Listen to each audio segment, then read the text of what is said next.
Title: Galactic Empire in Shock. Human technology isn't just advanced. It's otherworldly. HFY for centuries, the Galactic Empire believed it ruled the stars unchallenged.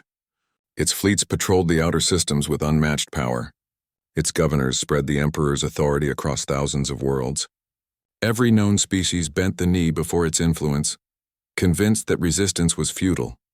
The Empire's scientists boasted of their supremacy, claiming no civilization could ever outmatch their technology. But all that pride began to crumble the moment the humans arrived.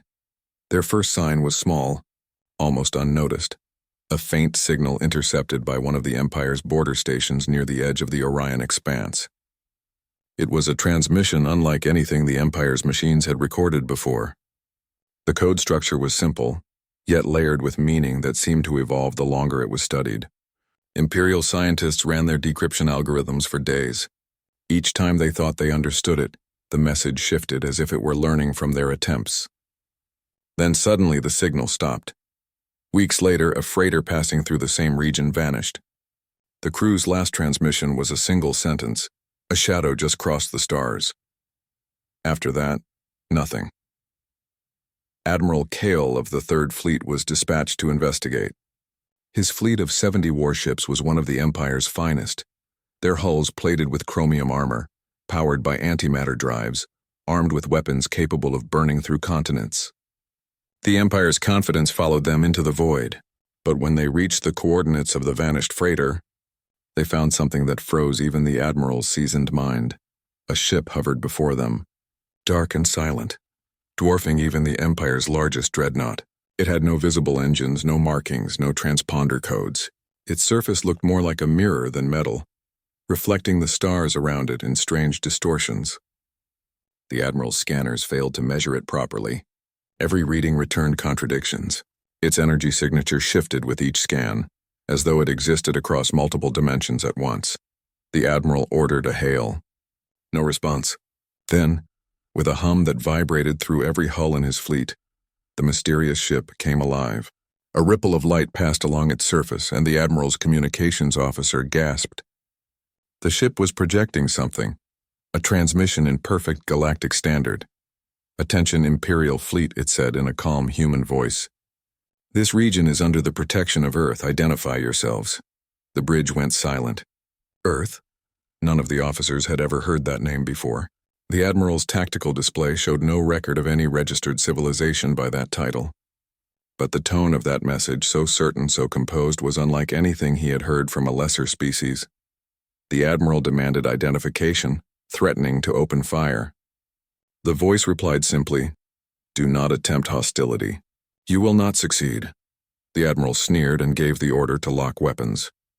The fleet's main cannons roared, unleashing a storm of plasma bolts and kinetic slugs. The barrage filled the void with streaks of light.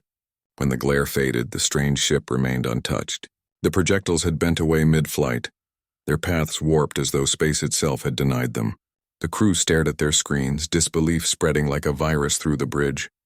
Before they could react, the human ship vanished.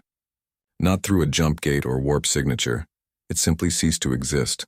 Moments later, every Imperial ship received a system error. Navigation froze.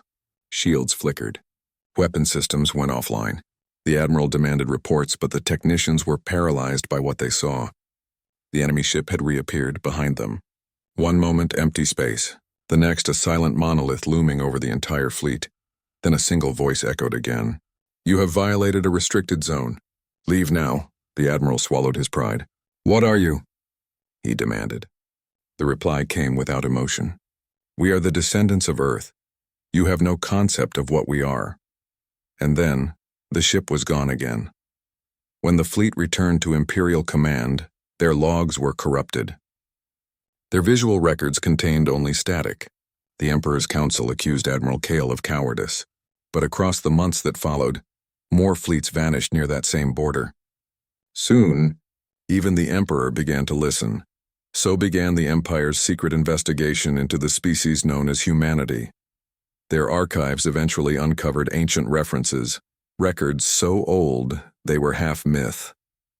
They spoke of a world near Sol, long thought destroyed by its own wars, a species that had once explored the stars but disappeared before the Empire rose. Some scholars called them the architects. Others dismissed them as legends.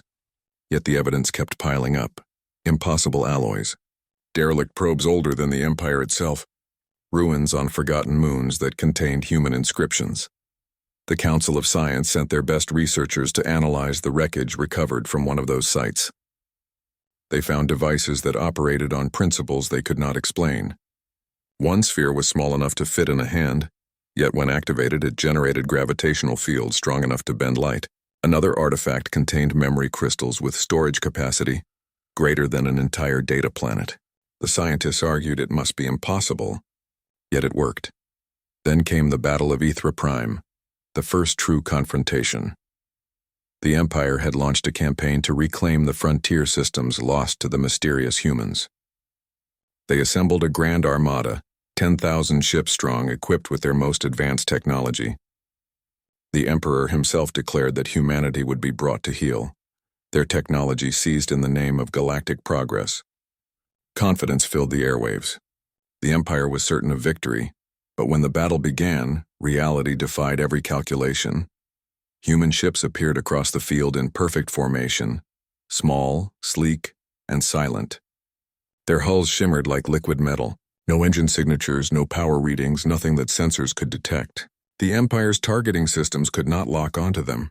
When the first wave of missiles launched, they simply vanished mid-flight, as though swallowed by nothingness. Then the humans struck. Beams of light emerged from their ships, not plasma, not laser, something beyond known physics. Wherever the beams touched, space itself seemed to unravel. Imperial battleships split apart without explosions. Their matter disassembled at a molecular level. Entire squadrons disappeared within seconds. Panic erupted among the fleet. Command channels were flooded with screams and static. But the strangest part was what happened after. When the humans stopped firing, they transmitted another message. "We will not conquer you, but you will not cross this line again." Their tone carried no rage, only certainty, as if addressing children who had wandered too far. The Empire retreated in silence. For the first time in recorded history, an enemy had defeated them completely. No treaty, no negotiation, only a clear boundary drawn by a civilization they could not comprehend. The Emperor ordered total secrecy. No citizen was to know that the Empire had lost. Yet rumors spread faster than light. Whispers of humans, ghosts from the past wielding technology beyond gods, filled the streets. Soldiers spoke of weapons that could erase ships without a trace. Scholars argued that the humans had transcended conventional science, that they manipulated space-time itself. Soon, the Empire's spies located one of the human border worlds. What they found was astonishing. The planet looked peaceful, covered in forests, oceans, and cities that glowed faintly even from orbit. There were no factories, no pollution, no visible defenses, yet the entire world pulsed with an energy signature greater than 1,000 reactors.